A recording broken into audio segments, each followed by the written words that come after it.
Monica. Okay. Can we go from the first slide? Yeah, Then I will. sure. So I made some pointers here as we went along. Okay, this very first slide, you can see here, introduction, just put capital I lah.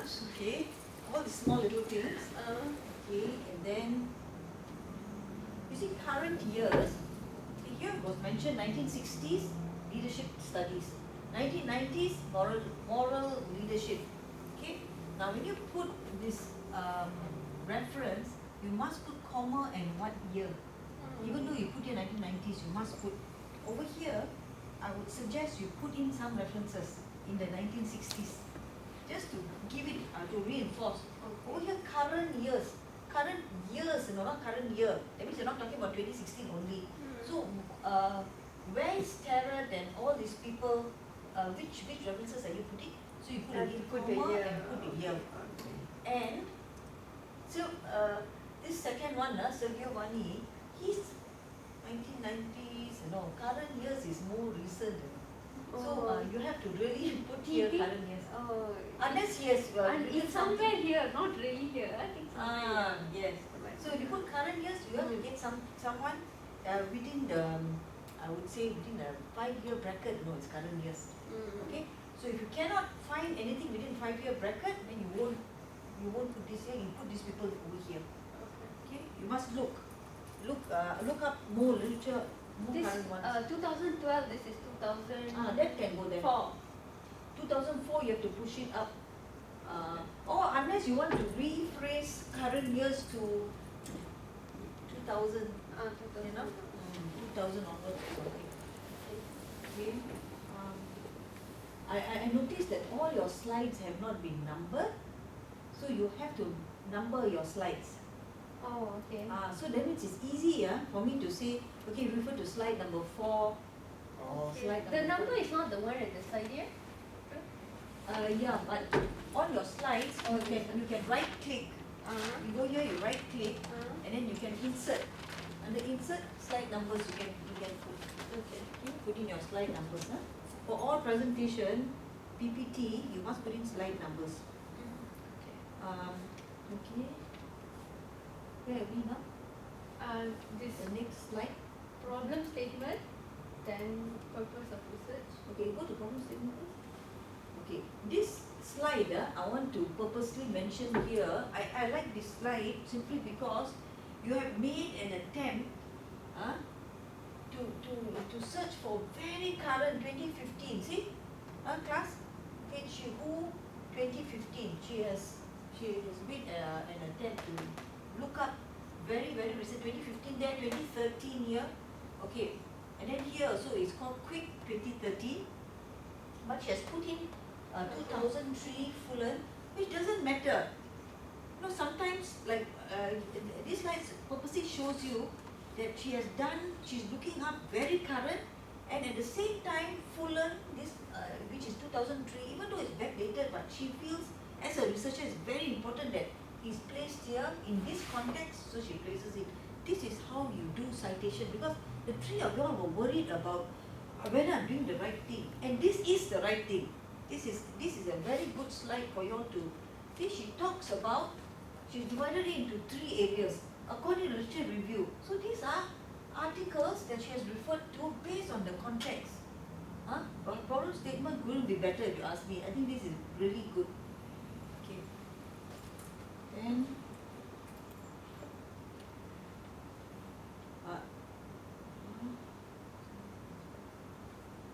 okay, generally I saw from this slide onwards, because the print was very small, never mind,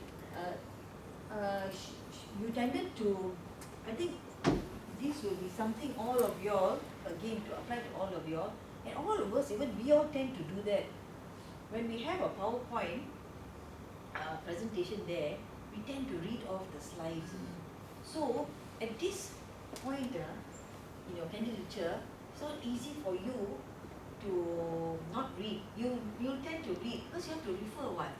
But let me remind you, by the time you get to your candidature defense or your Viva, whichever it is, the very last milestone, for that presentation, you must know your work so well that when you look at the slide, of course you look at the slide and you must face your audience, your examiners, and try to talk about your slide without referring and reading. You can keep eyeballing, it's okay, but not keep eyeballing, just looking for once or twice. But try to aim for not to read off the slides. Okay.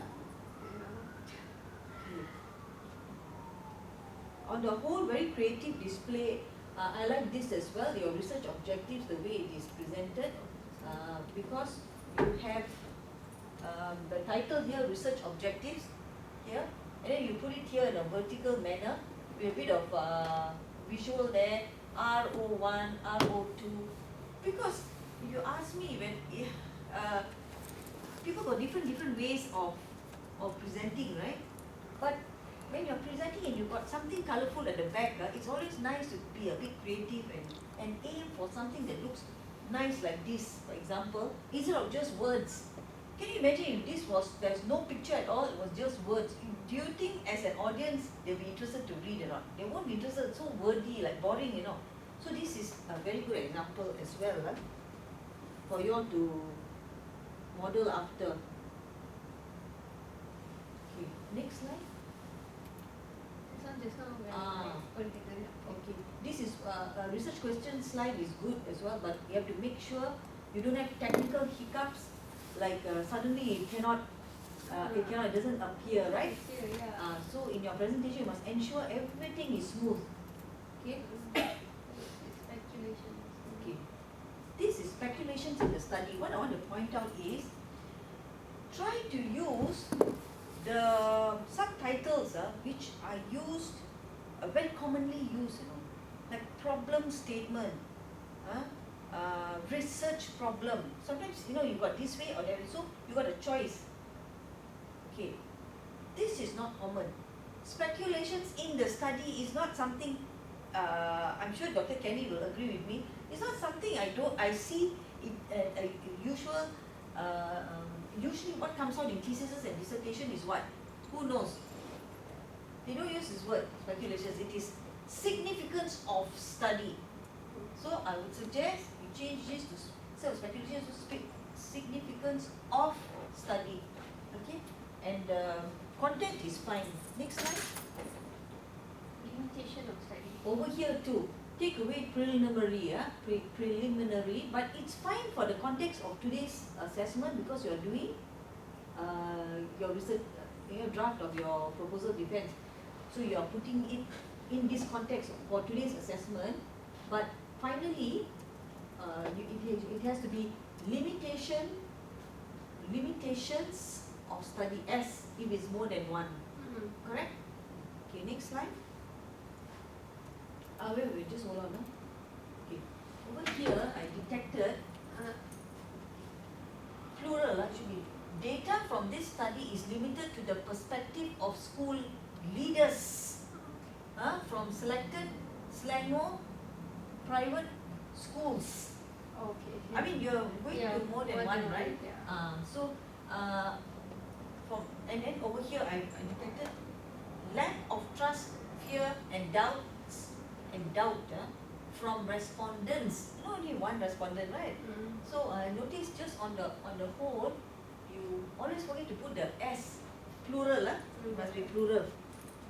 Operation definition of terms. Okay, this one it should be operational definitions.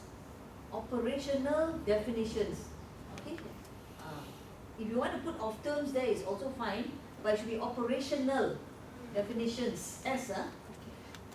For this slide, what I would suggest is, I think you mentioned, correct me if I'm wrong, you said you put the definition according to your own reasoning. No, according to school leadership, moral leadership. Okay, so where did you get, you put this quotation marks from here to here, where did you get this from? From the study, their literature, I combine it. Synthesize, is it? Yeah. Synthesize, Okay.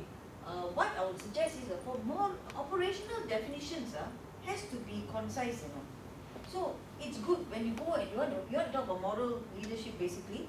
These are all the studies here you have come across in order to come up with your operational definition. So you need to synthesize all the, not to say really synthesize, you choose which one you want to showcase here. So pick out the one that you think best describes moral leadership the way you want to present to us. Then let's say you want to go with Sharat 2004. So you pick out word, because when you put quotation mark, it is word to word citation. direct citation. So you put there according to, for example, you would put your operational definition, moral leadership, for example. Then you say according to this person, okay, moral leadership is defined as plong it in. Okay. That means I separate it lah. But all this, if you want to do what you just did here, this can appear in your chapter 2. When you want to elaborate about it, then you are telling us that you went and read all these articles and you're synthesizing. This whole thing is suitable for chapter 2 under your literature review. But under operational definitions of terms which appears in your chapter 1, at the end of chapter 1, you should choose which one best describes your fit and put it in. And it's just very very simple and concise. Okay.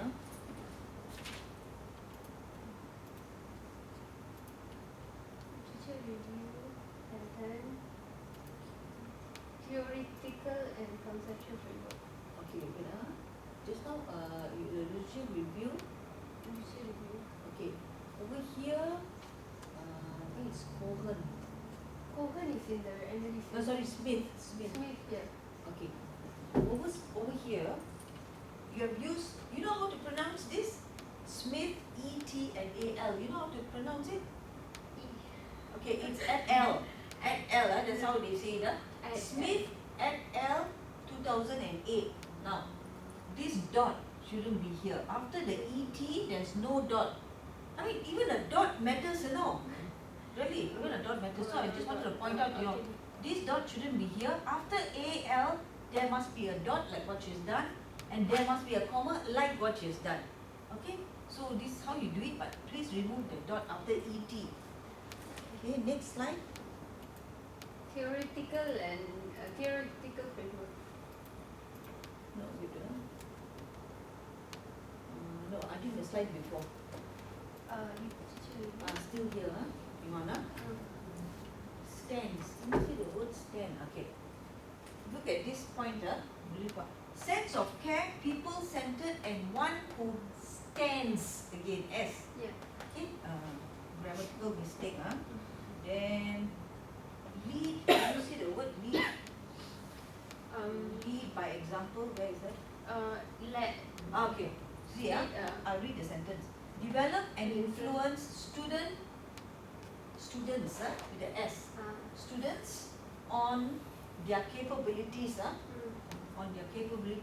and especially you want to say lead by example. That's what you want to say, right?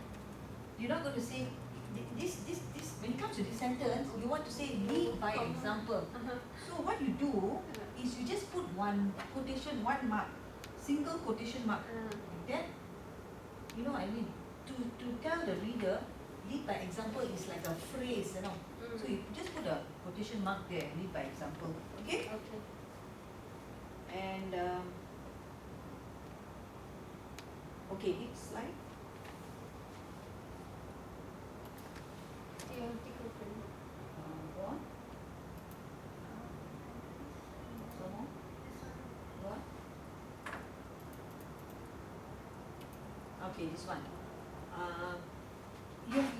I mean, this one is what do you call it? Just a personal observation. I'll tell you lah. Okay.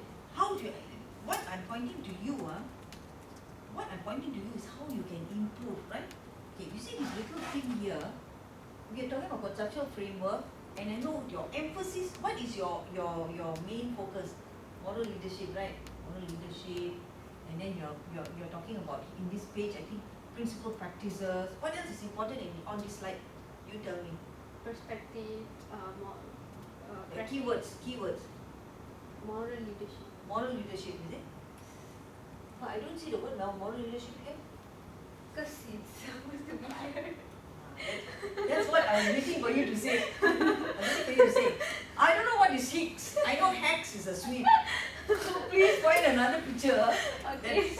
Or if not, what I do sometimes, you want that ball there. I see the word moral is there. Some benefit or what? Okay, fine. Cut and paste. Use your creativity. Cut and paste the word moral. Moral leadership or something on this Hicks. I don't know what is Hicks.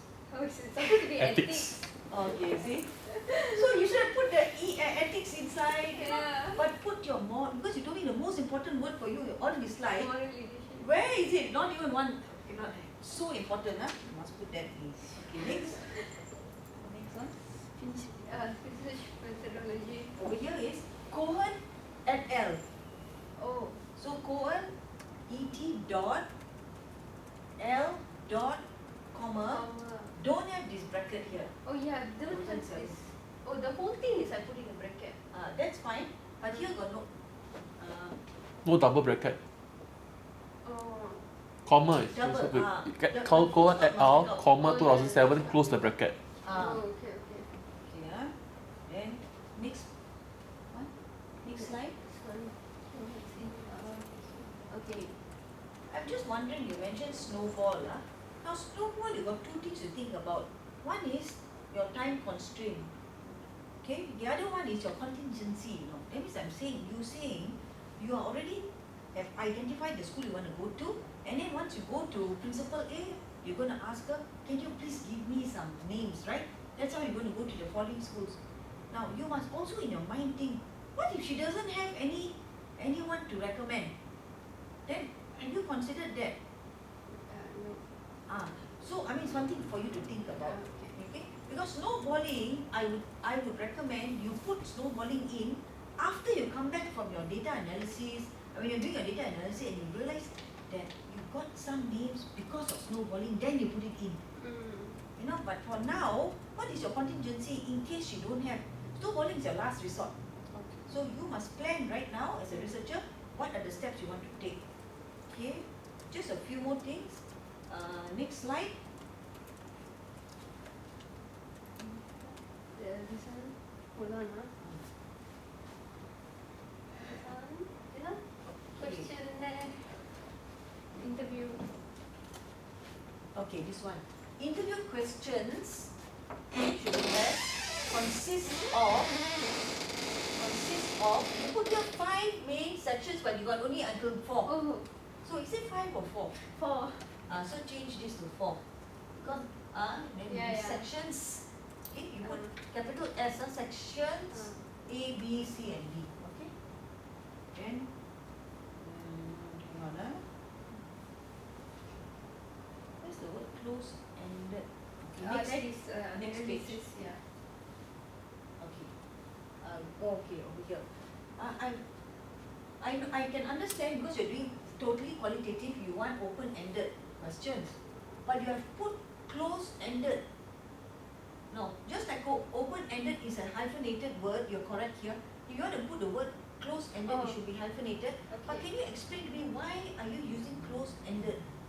I don't understand what you mean by that. Because you're qualitative, right? Qualitative, you're going to tap onto the open-ended where they're going to write things, right? What kind of close-ended? Yes, no questions. Oh, okay. Yeah. I just wanted to know what you mean. Okay, so that is close-ended and you're going to make sense out of it lah. Yeah. Okay, fine. So, data analysis process. This is the last point I want to mention. Okay, stop here. Just stop here. Just for again something for you to think about. I think this was very well organized because it was not. It shows your thought process as well as exactly how to explain data analysis process. This is a very difficult process in the whole of qualitative research. If you ask me, you're describing the thematic analysis. You're talking about codes. You're talking about the coding and all that. Very well done, but you have no references here. Okay. So I want you to go back and put in references. Where did you get these 2 lines from? When, What if I when got it from the video? What if I got it from learning from video? in the video also they would have quoted something. You have to find out where did this come from the video. And let's say it's not quoted, then you have to keep on searching Search about where they talk about these same ideas. Okay, put in there, and in the process when you're reading about this again, I want you to find out qualitative data analysis process. You've got some different processes, you know. You've got, like, for example, Excel coding. Are you using Excel? If you are, if this falls under Excel, mention it. You get more points. You understand? So they're different this one. So you go back and keep reading. This is top up approach. This is bottom up approach. So then you mention these things and who said it, which reference. Okay? Okay, very well done. Thank you. Okay, thank you. Okay, you can sit down already.